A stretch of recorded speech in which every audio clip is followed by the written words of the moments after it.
El título de esta presentación de la palabra de Dios es La verdadera adoración a Dios.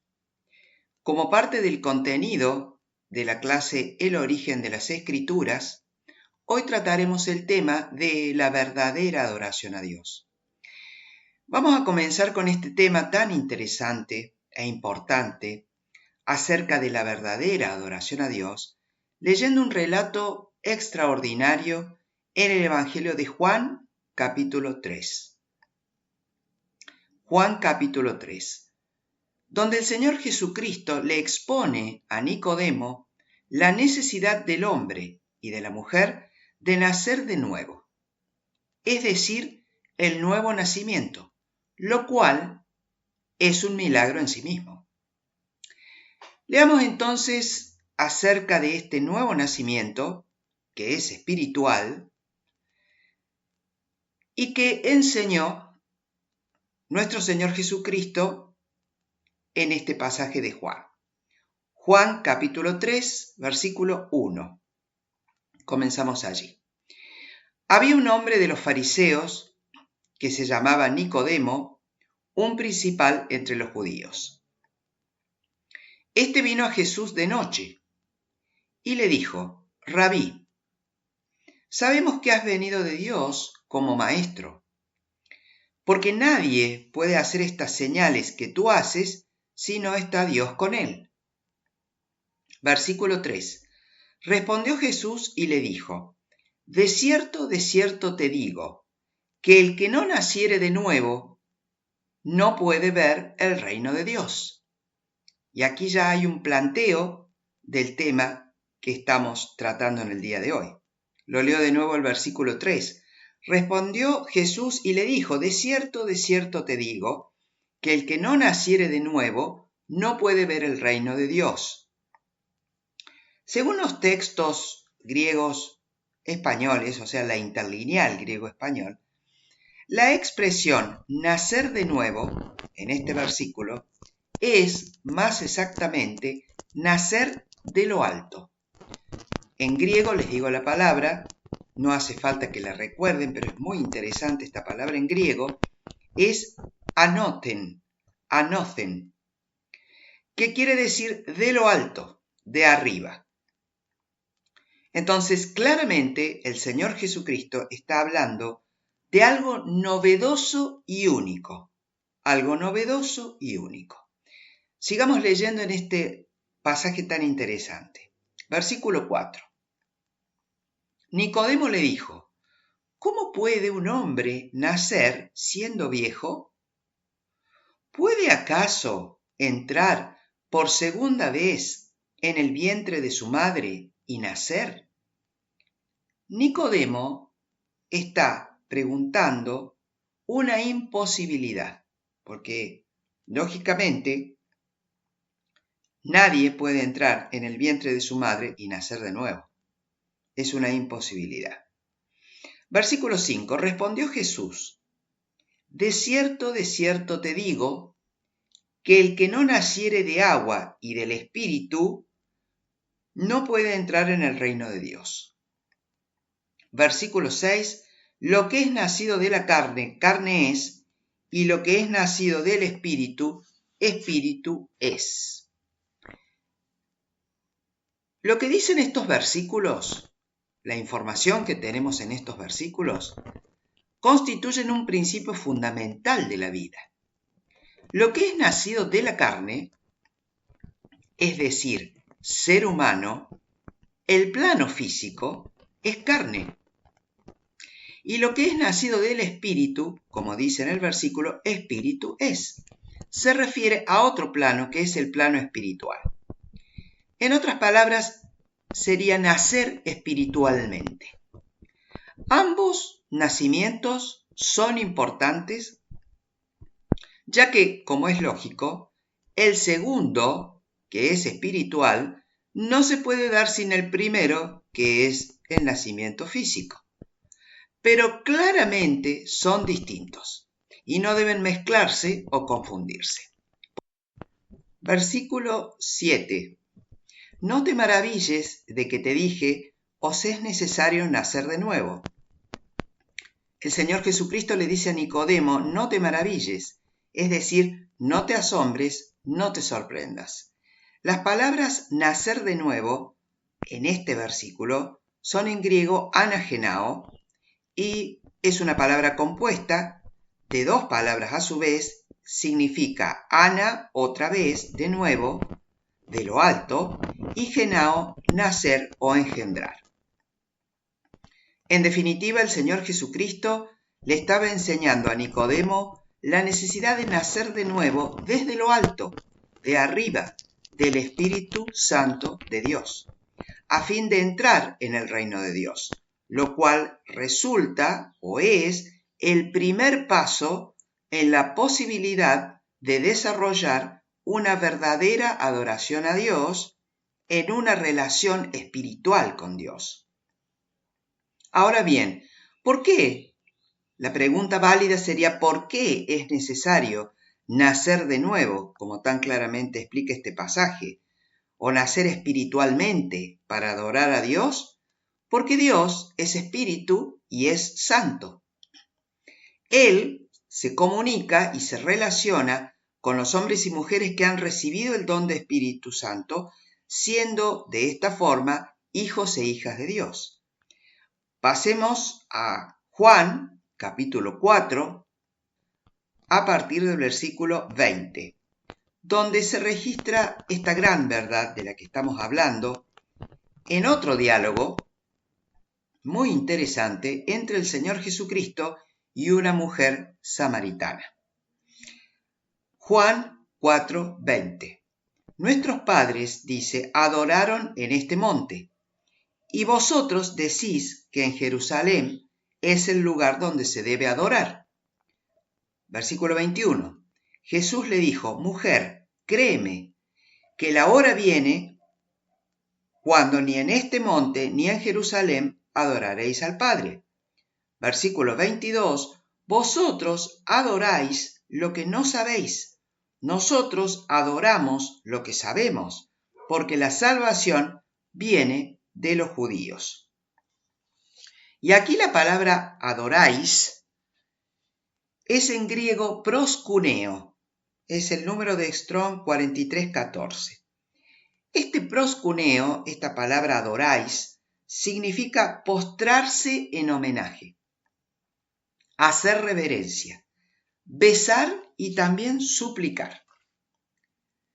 Y en este versículo dice, adoráis lo que no sabéis. La expresión lo que no sabéis, el no, es un negativo absoluto, o sea, no saben de ningún modo, y el verbo sabéis es propiamente, miren qué interesante, es ver. Le han traducido sabéis y se traduce así, pero propiamente quiere decir ver, que también se usa literalmente o figurativamente. Por implicancia, significa conocer, saber, percibir, reconocer, comprender, entender e informar. Es muy interesante toda esta información que vamos teniendo de estas palabras y lo que está expresado en el versículo, ya que el Señor Jesucristo dice, vosotros adoráis lo que no sabéis. Es decir, que existe la posibilidad de adorar tanto en aquel tiempo como ahora, en el sentido de rendir homenaje, reverencia hacia alguien o algo, sin tener un claro y preciso conocimiento de a quién, por qué, para qué y cómo se adora, o dónde se adora, o dónde se debe adorar, como dice Jesús, en este monte, en Jerusalén. En definitiva, es fundamental saber precisa y claramente qué es y cómo adorar a Dios verdaderamente. Sigamos leyendo. Versículo 23, Juan 4:23.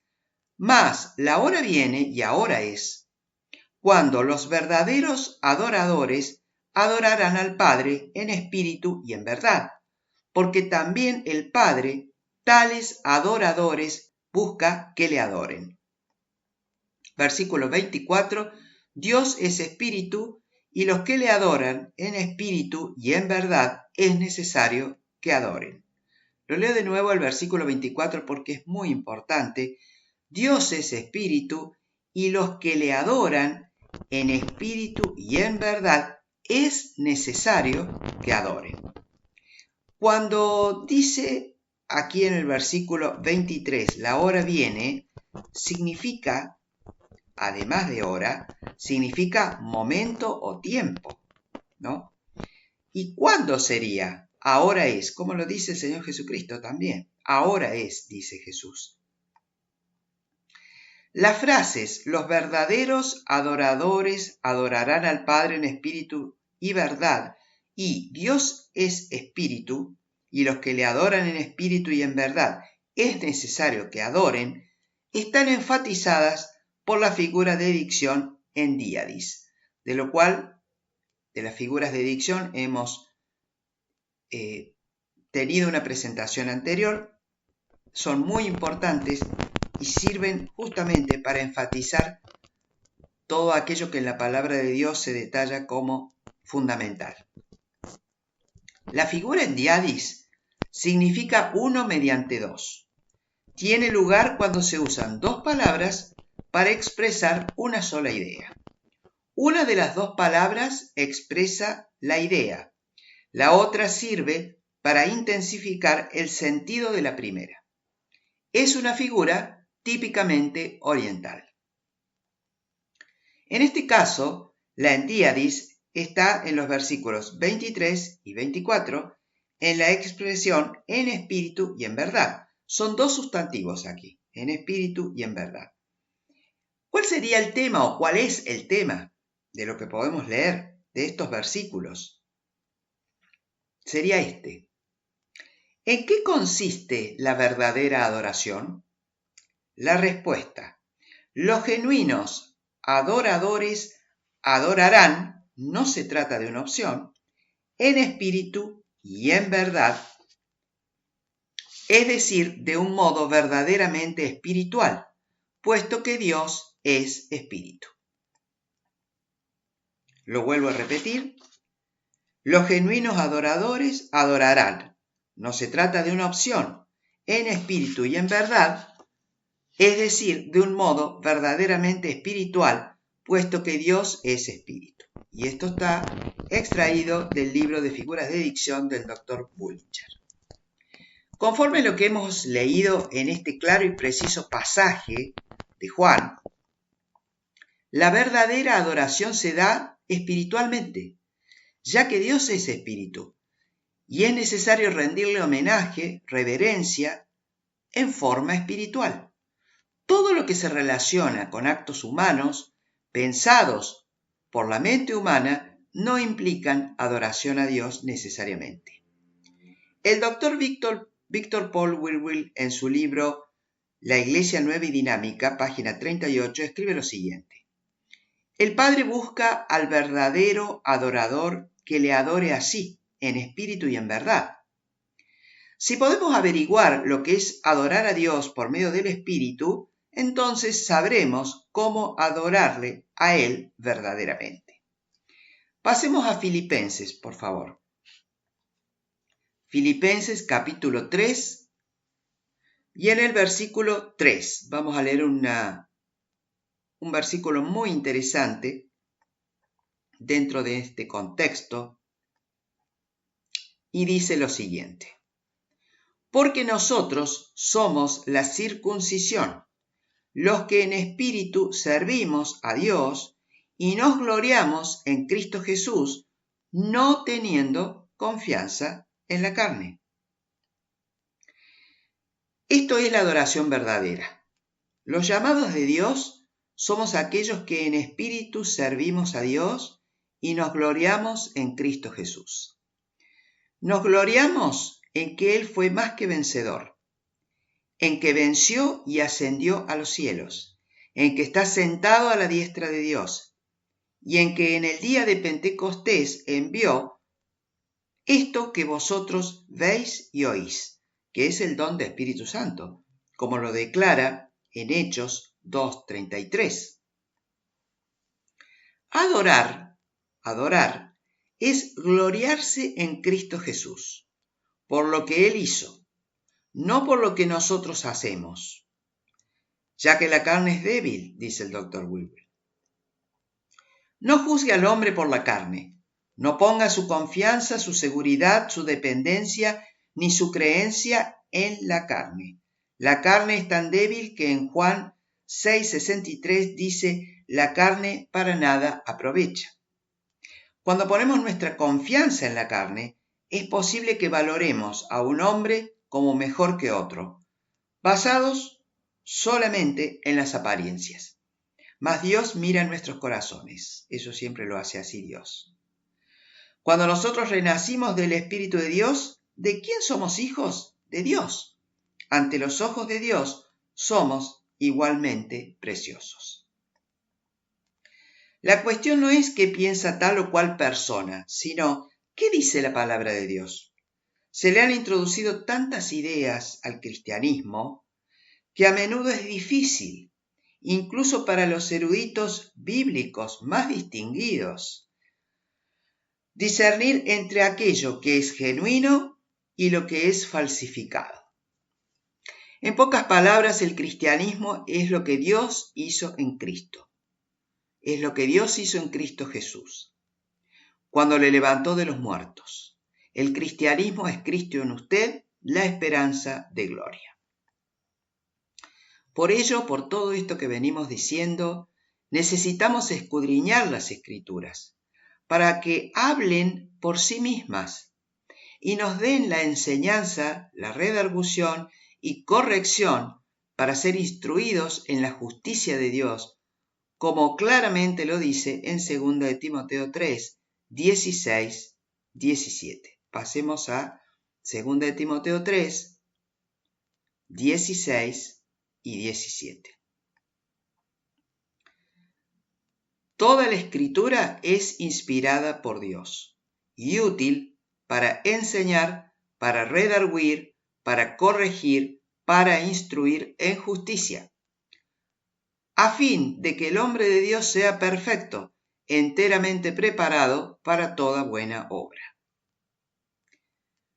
Ahora bien, tenemos aquí un punto de fundamental importancia que está estrechamente relacionado y referido a la adoración verdadera. Y esto es, ¿cómo se recibe Espíritu Santo? ¿Cómo se recibe Espíritu Santo? Que es el punto inicial para luego desarrollar o tener una verdadera relación con Dios en una adoración a Dios. Vamos a ir a Romanos capítulo 10, en el versículo 9. Pasemos por favor a Romanos 10,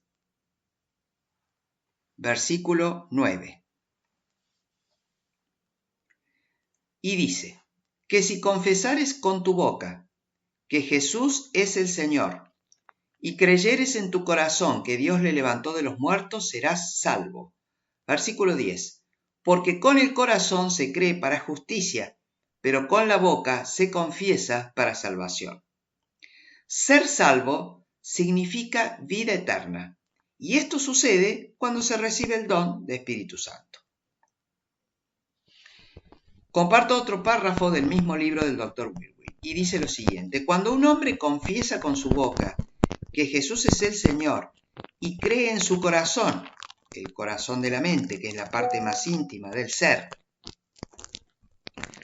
que Dios le levantó a Jesús de los muertos, Dios crea un nuevo espíritu en ese hombre, que antes de esta confesión tenía solamente cuerpo y alma.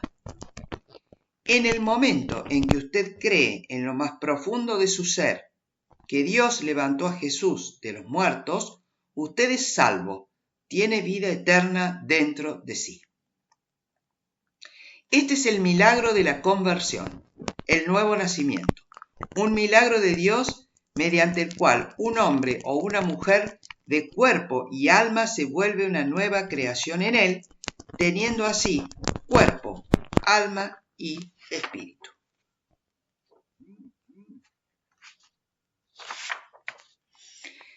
Que un hombre crea en su corazón que Dios levantó a Jesús de los muertos es creer para justicia. Esto lo leo de nuevo porque es muy importante.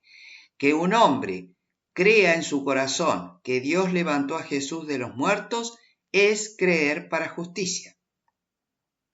En esta confesión yace la salvación que un hombre y mujer recibe porque cree.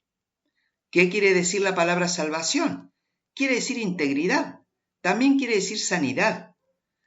En todo el campo de la vida, mental, física, espiritual. En Colosenses 2:10 dice lo siguiente: y vosotros estáis completos en él, que es la cabeza de todo principado y potestad. Aquí se define integridad como completo. Dios nos ha hecho completamente completos, teniendo todas las cosas necesarias en esta vida y en aquella que está por venir. La justicia es nuestra habilidad dada por Dios de estar y andar ante Dios o delante de Dios sin ningún sentido de pecado, culpa o miedo. ¡Qué maravilla esto!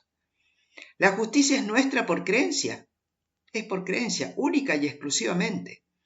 Nosotros no hacemos obras para obtener la justicia, pues si lo hiciéramos sería algo ganado. No podemos hacer obras para obtener la justicia, simplemente aceptamos la justicia de Dios como un don. La verdadera adoración a Dios, ese homenaje y reverencia, se hace por el Espíritu, es espiritual. De allí la necesidad de nacer de nuevo, nacer de arriba, que es nacer espiritualmente de Dios, como claramente lo enseñó nuestro Señor Jesucristo en Juan, capítulo 3 y el 4, recibiendo de esta manera la simiente de Dios en nosotros, que es Cristo. Pasemos a Gálatas, capítulo 4 y en el versículo 3. Leemos un registro muy interesante. Gálatas capítulo 4, versículo 3, dice: así también nosotros, cuando éramos niños, estábamos en esclavitud bajo los rudimentos del mundo. Versículo 4, pero cuando vino el cumplimiento del tiempo, Dios envió a su Hijo, nacido de mujer y nacido bajo la ley, para que redimiese a los que estaban bajo la ley, a fin de que recibiésemos la adopción de hijos. O sea, ser hechos hijos de Dios. Versículo 6, y por cuanto sois hijos, Dios envió a vuestros corazones el espíritu de su Hijo, el cual clama, Abba, Padre. Ser hijos de Dios implica que tenemos el Espíritu Santo de Dios. El Espíritu Santo de Dios, que es Cristo en nosotros. Y ese Espíritu clama, Abba, Padre. Padre, Padre. Pasemos a Colosenses capítulo 2.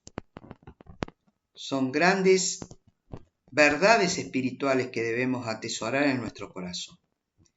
Colosenses capítulo 2, versículo 25. Aquí el apóstol Pablo, por revelación de Dios, escribe lo siguiente. Versículo 25, de la cual fui hecho ministro, según la administración de Dios que me fue dada para con vosotros, para que anuncie cumplidamente la palabra de Dios. Versículo 26. El misterio que había estado oculto desde los siglos y edades, pero que ahora ha sido manifestado a sus santos. 27. A quienes Dios quiso dar a conocer las riquezas de la gloria de este misterio entre los gentiles, que es Cristo en vosotros, la esperanza de gloria. Cristo en vosotros, la esperanza de gloria. 28. a quien anunciamos, amonestando a todo hombre y enseñando a todo hombre en toda sabiduría, a fin de presentar perfecto en Cristo Jesús a todo hombre. Para lo cual también trabajo, luchando según la potencia de Él, la cual actúa poderosamente en mí. ¡Qué registro tan hermoso de la palabra de Dios! ¡Qué claridad! El versículo 27 dice claramente y establece que se ha dado a conocer las riquezas de la gloria de este misterio, de este gran misterio que ahora se revela, y cuál es Cristo en vosotros, la esperanza de gloria. Cristo en cada uno de los hijos de Dios, hijos e hijas de Dios. Este fue el anuncio encargado por Dios al apóstol Pablo, anunciar esta gran verdad y realidad espiritual. Vuelvo a repetir, Cristo en cada hijo e hija de Dios es el don de Espíritu Santo en cada uno, como dice la Escritura. Cristo en nosotros, la esperanza de gloria. Y es el cumplimiento, esto es el cumplimiento de lo anunciado por el Señor Jesucristo en Juan, de lo que hablaba allá en el Evangelio de Juan. El nuevo nacimiento, nacer del Espíritu, nacer de arriba, lo cual resulta en verdadera adoración espiritual a Dios, en una posibilidad amplia y generosa de adorar a Dios en espíritu y en verdad, o en una forma verdaderamente espiritual. Para finalizar, vamos a ir a Hechos capítulo 2 y vamos a leer acerca del derramamiento del Espíritu Santo por primera vez en los 12 apóstoles de Jesucristo, que estaban reunidos en el templo de Jerusalén en el día de Pentecostés para recibir el don de Espíritu Santo. Capítulo 2, versículo 1. Hechos 2, 1. Cuando llegó el día de Pentecostés, estaban todos unánimes juntos. Versículo 2. Y de repente vino del cielo un estruendo, como de un viento recio que soplaba, el cual llenó toda la casa donde estaban sentados. Versículo 3. Y se les aparecieron lenguas repartidas como de fuego, asentándose sobre cada uno de ellos. Versículo 4. Y fueron todos llenos del Espíritu Santo y comenzaron a hablar en otras lenguas, según el Espíritu les daba que hablasen. ¡Qué glorioso y maravilloso día! ¡Qué maravilla! De allí en adelante, desde ese día en adelante, y en este día y en este tiempo, renacer del Espíritu Santo de Dios está disponible para todo aquel que cree, como lo vimos en Romanos 10, 9, 10, dando paso de esta manera a adorar a Dios de verdad o verdaderamente, que es por el Espíritu, como claramente lo hemos estado leyendo. Operando el don de Espíritu Santo, cuya primera manifestación es hablar en lenguas, como acabamos de leer aquí en este registro de Hechos 2. Además, también andando en los consejos de nuestro Dios. Eso es adorar, eso es rendir homenaje, bendecir a Dios con nuestra vida. Todo ello sucede porque nuestro amado Dios, que es Espíritu y es Santo, ha derramado en cada hijo e hija de Dios su don, su Espíritu, que es Cristo en nosotros, y este Espíritu Santo nos habilita a tener en nuestra vida la poderosa guía de Dios, con su mano de ayuda, con su mano de poder y de prosperidad en nuestras vidas. Dios los bendiga.